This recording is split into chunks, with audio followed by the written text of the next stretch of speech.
We turn now to a couple of panels on the general theme of the future of gas-fired power. We've spoken already today about the role of gas-fired power, not just in handling the intermittency of renewables, but also in handling the grid stability issues that renewables can cause because they're not synchronous large lumps of rotating machinery, which are very helpful for keeping grids stable.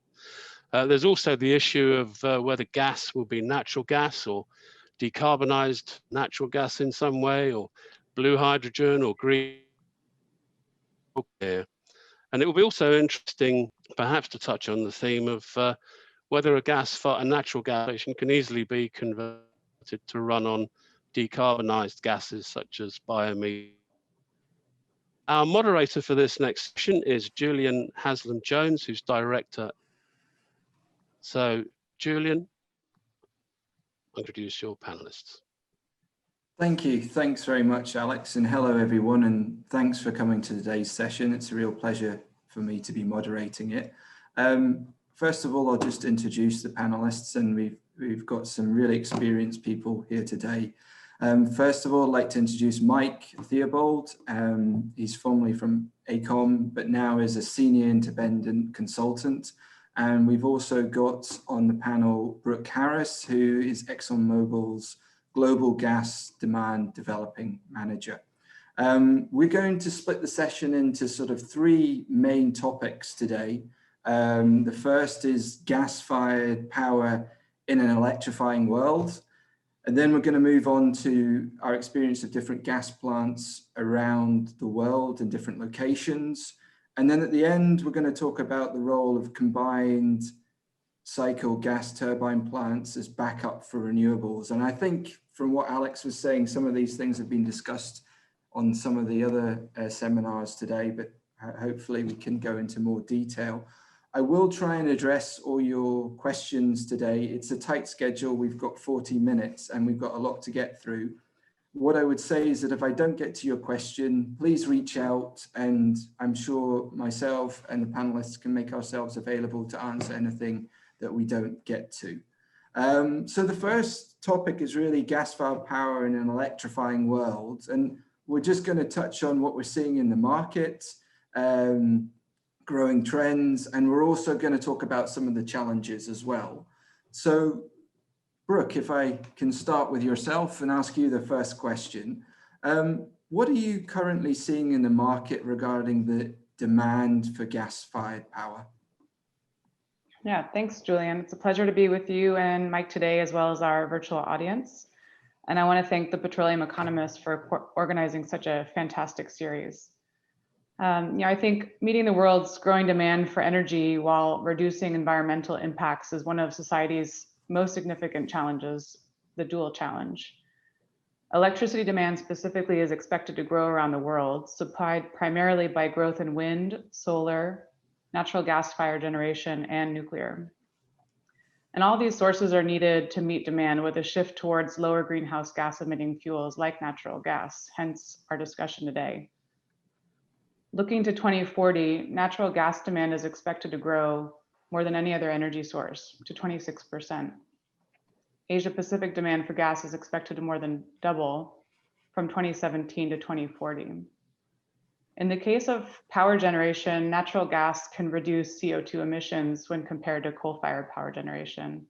It produces fewer air pollutants such as SOx, NOx, particulates, mercury, and up to 60% fewer greenhouse gases. It's also a near-term, lower-cost option to reduce greenhouse gas emissions and to improve air quality by replacing coal with natural gas in power generation. And specifically, natural gas is also a reliable fuel of choice to complement the growth in renewable energy. Thanks, Julian. Okay, yeah, thank you, Brooke. Mike, I'll put the question across to you, what you're currently seeing in the market regarding the demand for gas-fired power. Thanks, Julian, and good to be on the panel with Brooke, and also thanks to petroleum economists. I've been watching a lot of the sessions this morning. It's really interesting conversation and topics. So my answer today is going to be quite a complex growth, and organisations are going to continue to be vertically integrated and collaborate with other energy sectors, including renewables, to retain their market position. With ENGIE recently announced they're not going to take US LNG, shows how complex and creative the market has to be. So I tend to operate in the downstream end of the market, working with developers and organisations to try and turn ideas into an economic business model. And there's three things that I tend to focus around on that topic. It's a versatile baseload capable energy source that sits within the energy transition sector, and it's going to pave the way for potentially green hydrogen by adopting blue hydrogen first. It's able to be delivered in a range, multiple ways, whether that's pipeline, virtual pipeline, compressed or liquefied. So that adds a lot of flexibility and versatility, and it's very versatile to the emerging markets. And it's about how that demand will grow and how it can be applied across the existing assets and infrastructure, or lack of those things. And I suppose the other part of the question is that there's already a lot of development that's shovel ready or very close to shovel ready. From a downstream consultancy perspective, over the last 2 years, we've seen a major uptick in significant offtakes and planning and designs in the early planning stage. So they're not quite ready to go. They're not probably public because they're under a non-disclosure agreement, so they can be first to market position. But we'll expect to start seeing those becoming visible when we're over the current pandemic threat. But the biggest worry to me is there's a downstream supply chain and the capacity to respond to what could easily become an accelerating market. The China net zero pledge, for instance, is an example where a number of markets where after a short period of time it will suddenly accelerate, or could suddenly accelerate.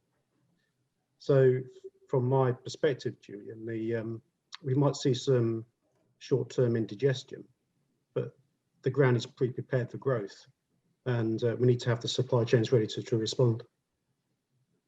Okay, thanks, Mike and Brooke. I mean, taking on board what you're saying, then the main consensus is there is growth with complexity as well. Just moving on then, are there any particular sectors or applications that you're tracking or seeing a growing trend in, so to drill down into a bit more detail? Mike, I'll start with you this time. I ask you that question.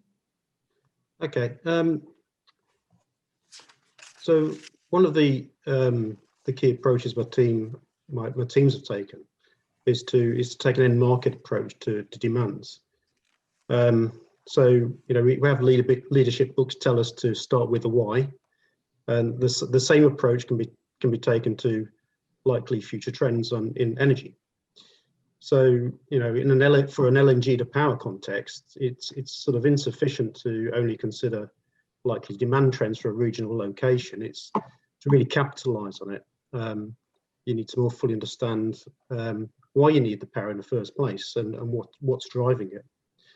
So an example of that is the data center market. So the data centers are currently estimated at absorbing 1 to 2% of grid capacity globally, which is a significant number in itself. However, over the next few years, we're going to see an explosive growth in data center storage demand. The estimates range from a Moore's law type trend where efficiency keeps pace with the growth, to something that's much more extreme at 15 to 22% compound annual growth. So this is a significant number. The more common numbers are expected to be around 5 to 8% growth globally, which is a multiplication in whole numbers from the base we're currently at the moment. But the real impact can range from insignificant to quite dramatic at a local level, regional level, because that extra capacity is not going to be uniform across the globe. It's going to, if you look at, it's going to have energy clusters that are just going to continue to go, the data center clusters and energy clusters that are going to be continue to grow. So if you look at the Ireland as an extreme example, that's really one end of the scale. Airgrid's anticipating that data centers will consume 27% of the grid capacity by 2028, which is phenomenal. And when you combine that with the projected growth in EVs, 2026 is looking like a bit of a crunch year for Airgrid.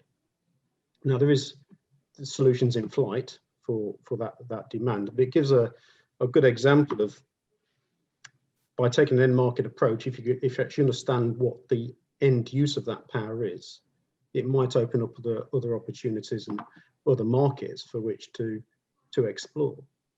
And there's just maybe look at data centers for a bit longer and why it's so important why it could be important for LNG, LNG to power, is that LNG to power allows data centers to decouple from established infrastructure and remove the complications of fragile grids and things like that.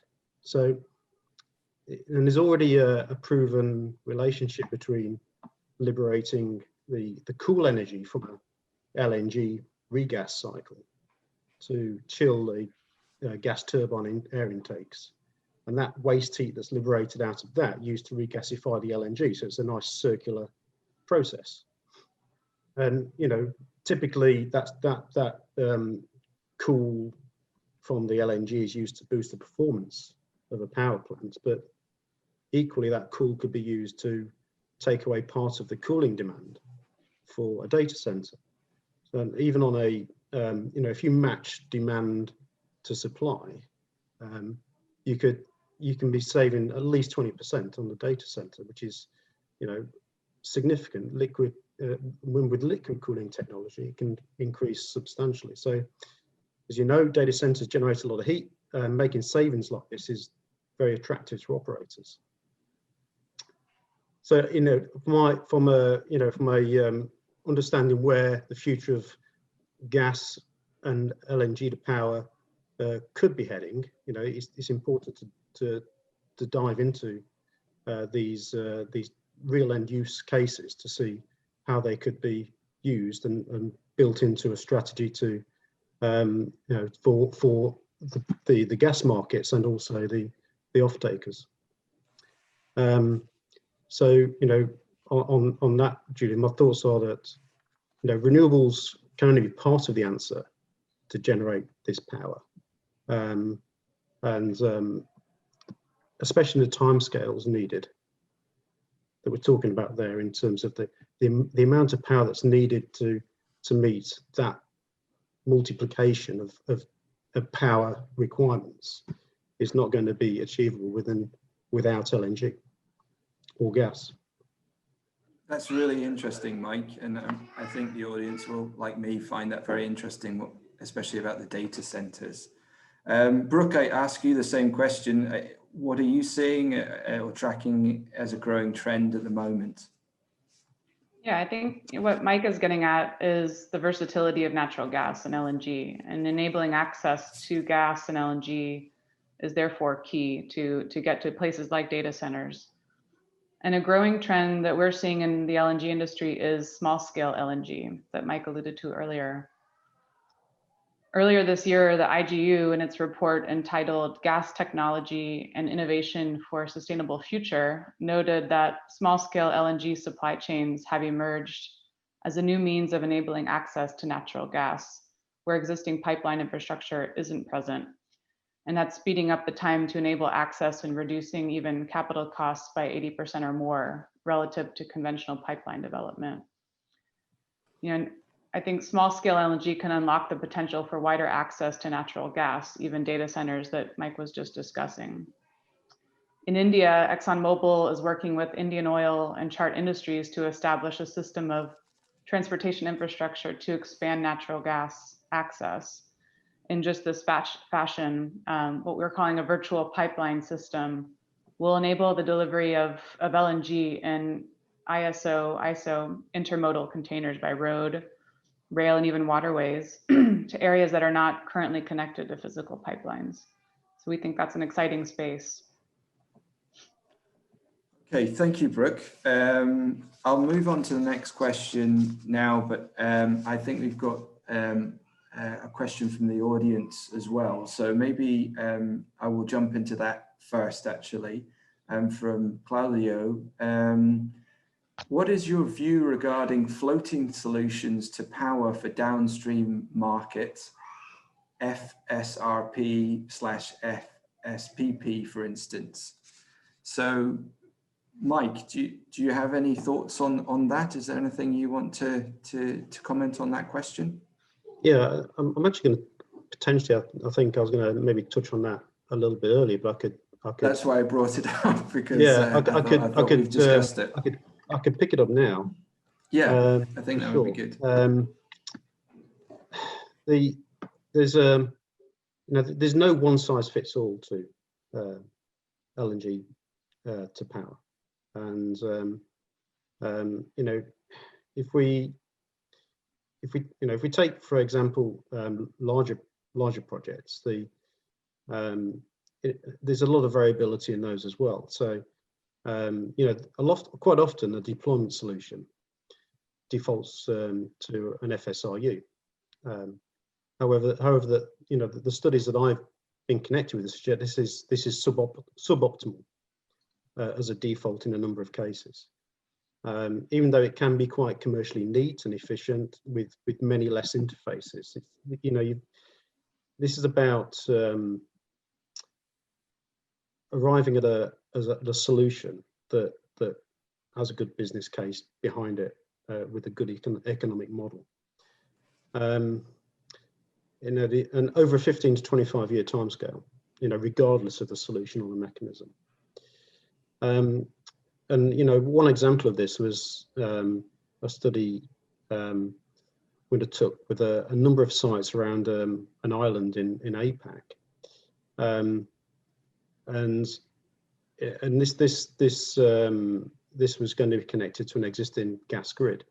Now, depending on, and all of the locations were viable locations around the island, but depending on the site that was chosen, the solution ranged from FSRU to a onshore storage and regas. It's very geographically dependent on metocean conditions and what land is available on the nearshore, onshore, and prevailing winds and things like that. So all of the range of floating solutions are viable solutions, really dependent on many factors. And there isn't a single decision tree either to go through and say, well, in that location it's yes, no, and you come to an answer. You've got to look at quite a number of different factors.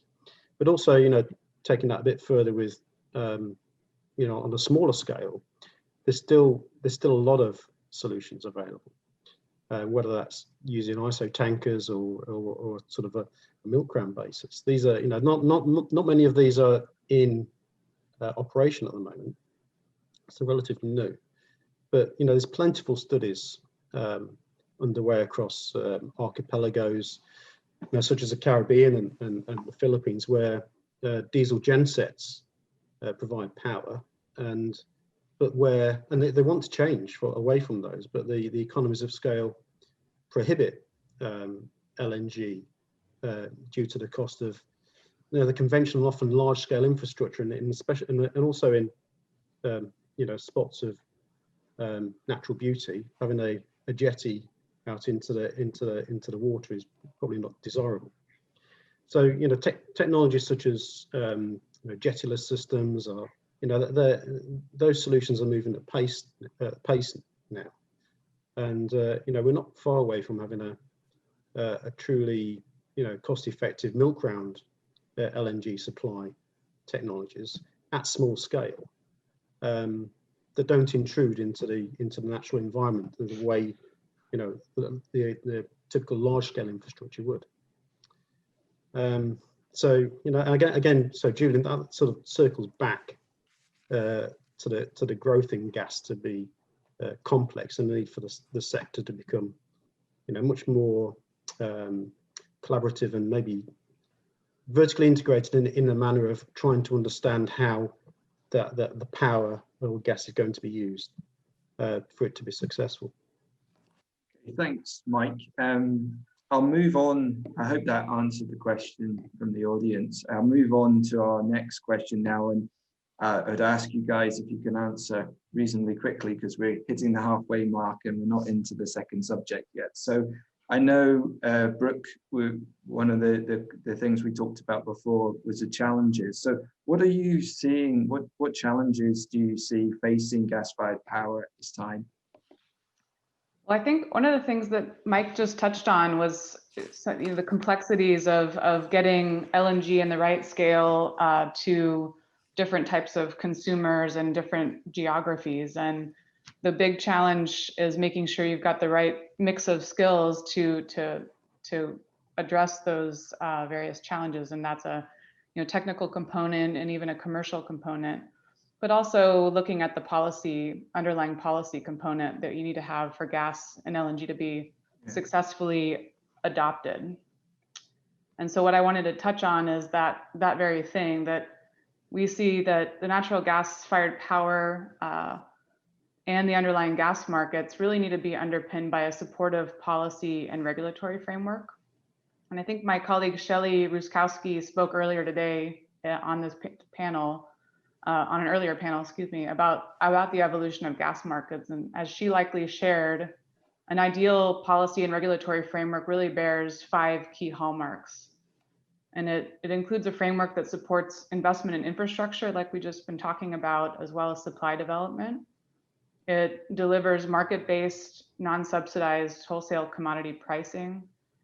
It also provides the flexibility to freely negotiate commercial agreements amongst counterparties of choice. And that gets into, again, this, not one size fits all approach that Mike was just discussing.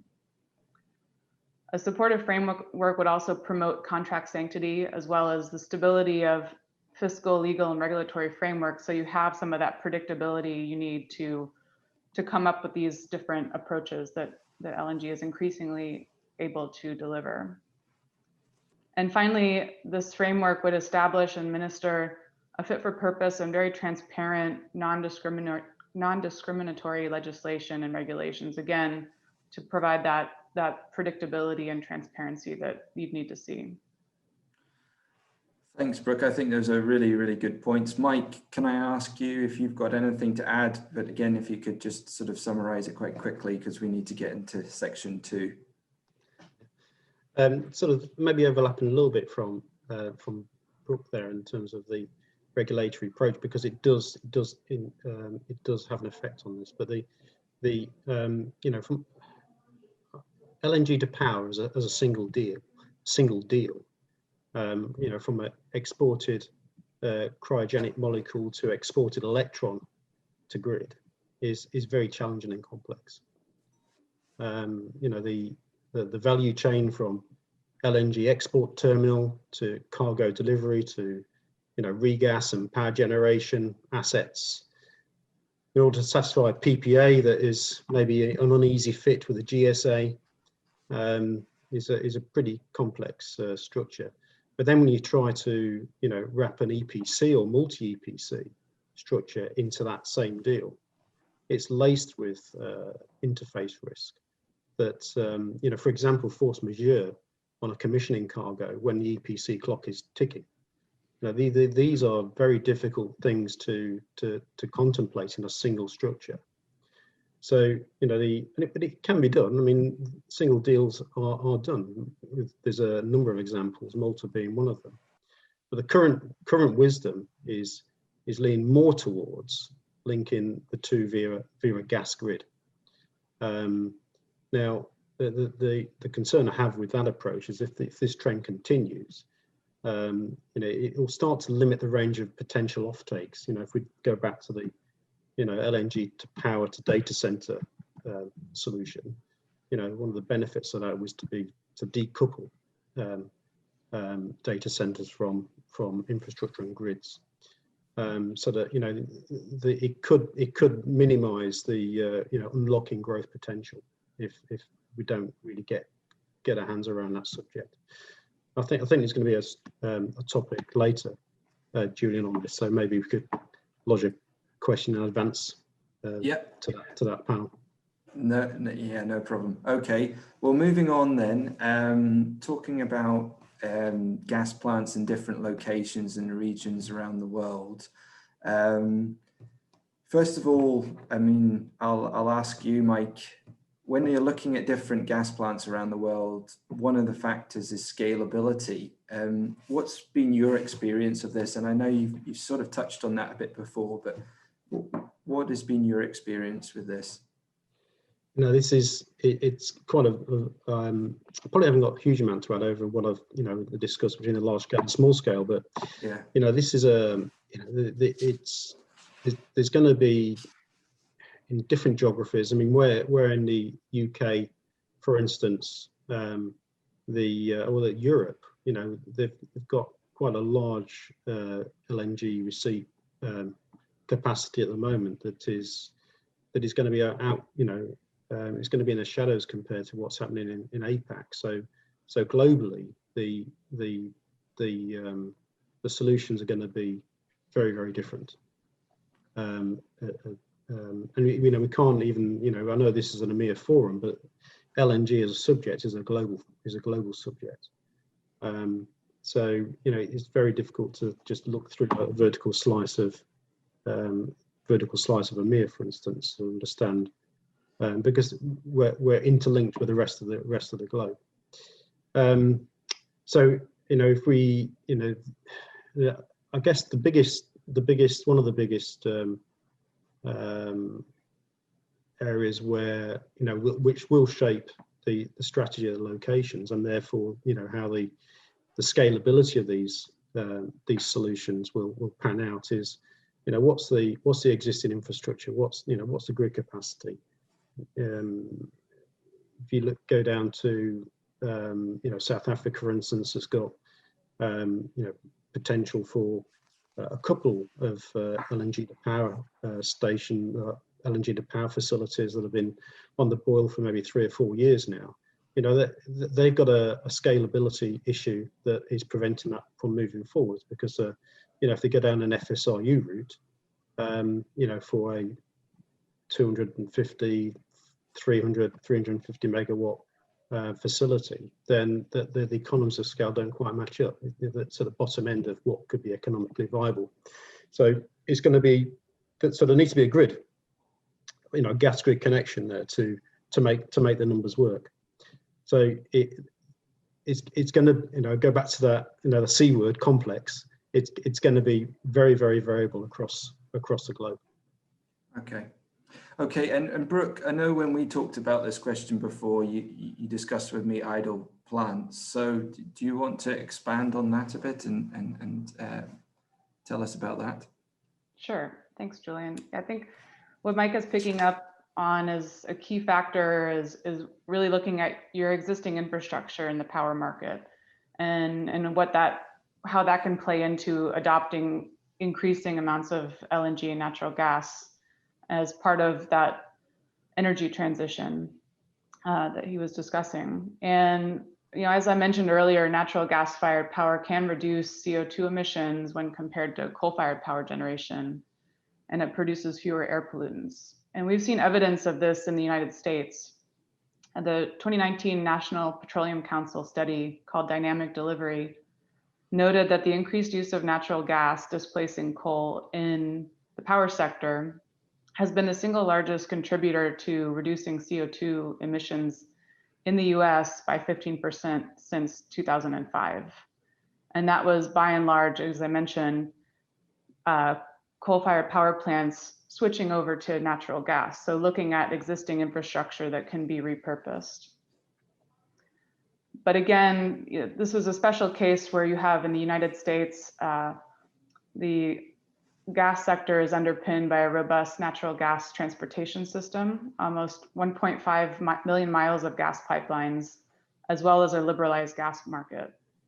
So access to infrastructure really is key. Looking at India's power sector, for example, they have 25 gigawatts of natural gas-based power plants. However, 14 gigawatts of that capacity is currently stranded due to a lack of domestic natural gas and the unaffordability of imported natural gas. And some of that is linked to access to infrastructure.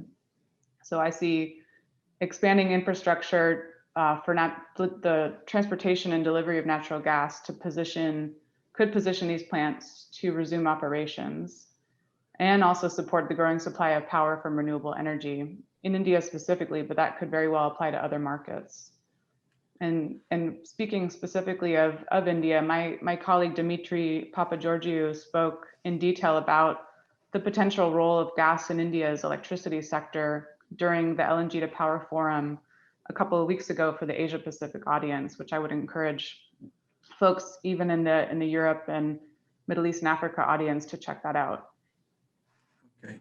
Thanks. Thank you, Brooke. I mean, sticking with you, just following another question, given the global reach of gas plants, what key alternative uses are you seeing in the global marketplace other than power? Yeah, I think we've seen natural gas-fired power plants have often served as an entryway for LNG into new markets, as Mike has alluded to a couple times. But I don't think natural gas, we can't see it as a one-hit wonder. It has, its versatility lends itself to applications beyond power, which can enable economic activity in other sectors. I think that natural gas offers an efficient, cleaner burning alternative to other fuels when powering boilers and furnaces and the like in sectors such as steel, ceramics, paper and pulp, as well as aluminum, textiles and cement. And we've seen those sectors increasingly adopt natural gas to serve their fuel needs, provided it's available in the quantities needed. And one sector that I'm pretty interested in is the steel sector. Today, over 100 steel installations worldwide are consuming natural gas in the fabrication of iron and steel. Most of these are a mix of blast furnaces, as well as sites in the US, Russia, and the Middle East that implement the natural gas-based direct reduction of iron, or DRI. And the demand for natural gas from a single blast furnace, for example, could range from 0.05 to 0.12 tons of natural gas per ton of steel produced. In the direct reduction of iron with natural gas, 0.2 tons of natural gas is required to produce 1 ton of steel. When you're looking at a world that produces 1,800 million tons of steel each year, you can see a very obvious role that natural gas can play there. And in terms of the significant sites of production, you've got 50% of that global production coming out of China, followed by India, Japan, the US, and South Korea. So a lot of versatility there. Okay. I think what I'll do is I'll move on to the last subject now, because we're short on time and I want to try and cover all the subjects. But just before I do, we actually got a question in from Jacob that I think, we're going to move on to talking about CCGTs as backup to renewables. But Jacob's got a question and I think it probably fits into this section. So if it's okay with you, I'm just going to ask you before we go into that. And what Jacob said is gas-fired power generation is an excellent enabler of renewables. The consequence is that the number of base-loaded hours of gas-fired power generation will decrease. How will that affect the economics of gas-fired power generation? So, Brooke, I'll start with you. Do you have any comments on that question? On the economics specifically, don't want to get into, I don't have too much detail on that front, but I think it's a really good question, and raises a great point that the role of natural gas in the power sector is a key enabler of higher renewable resource development. And as we heard earlier, some of the panels that earlier in the day have talked about that very thing, natural gas addressing the intermittency with respect to growing renewable energy in the electricity landscape. And I think with the reliability, the resiliency and flexibility that natural gas fired power can bring to address the intermittency, offers a near-term solution to the power sector in terms of, again, addressing that growth in energy demand and for electrification, as we're talking about today, but also addressing that dual challenge of addressing the environmental impacts. Okay. And Mike, I pass the question across to you. Do you have anything further to add on top of Brooke? Just a couple of points, and I totally agree with everything Brooke just said there in terms of gas to deliver that peaking or short-term operating power. It's got its place amongst the mix. It is part of this energy mix and part of the solution. Just as an example, the UK recently came within 0.5 gigawatt of needing to load shed, and that was coupled with lower wind than anticipated and greater than anticipated outages of conventional generation assets. So the need to invest in peaking capacity and capabilities has got to keep pace with renewables to a point, because at some point the forecasts are pointing towards that the variability and the dips in power capacity will diminish a little bit as renewables penetrate the market more and more. But that only really works, especially with things like wind power, when you've got the wind farms are spread out across a wider geographic area. So in rough terms, or generally speaking, if you've got a lot of capacity in the North Sea, and the North Sea it's got low wind, then a great part of that generating asset is at risk of not generating power to grid. So you need to see that renewable spread out over a large geographical area. That answers that question, doesn't it, Julian? Yes. Conscious. Yeah. Yeah, no, that's great, Mike. I mean, I think you touched on some of the points that we're going to talk about in this section anyway. So I'll just ask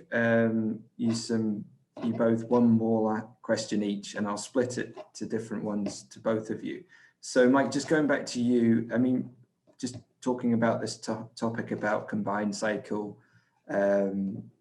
gas turbine plants, what's your current experience with them being as a backup to renewables? They've definitely got the place to play, their part to play, and are playing that part. I know that a lot of the offshore wind developments are really predicated on there being a peaking solution. There are others like pumped hydro, which is also going to be part of the mix. And we've had a station in Norway online since the mid-80s, delivering peaking power of about 1.7 gigawatts. We've got a Corrie Glass in Scotland, north just by Lockheed, that's going to also generate that demand. But gas is going to be part of that mix for sure. Okay, that's great, Mike. And Brooke, I'm keen to just end on your views on complementary technologies to CCGT. I know when we were talking before, you've got some interesting points on this. So I'm keen to hear what you think about that. Sure. One of the things that we read a lot about and hear a lot about are batteries, right? And there are a lot of reputable studies out there that show conventional battery technologies can be cost effective for storage on the kind of short minute to hourly time frame. But using batteries to manage longer term seasonal imbalances is likely prohibitively expensive. So we see that as an opportunity for natural gas, including with carbon capture and storage, for example, over the longer term. The cost of batteries is also generating a lot of interest in alternative technologies like flow batteries for medium-term storage and hydrogen for longer-term storage.